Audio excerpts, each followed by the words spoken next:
అందరికీ నమస్కారం.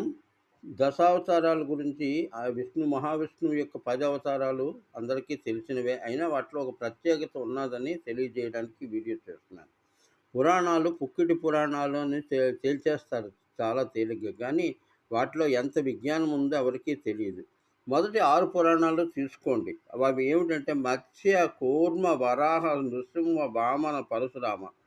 ఈ 6 అవతారాల్లోని క్రమేపీ సత్వగుణంలోంచి రజోగుణంలోకొచ్చి, రజోగుణం నుంచి తమో గుణాన్ని కూడా జయించేటువంటి విషయాన్ని ఇక్కడ ఉంటుంది.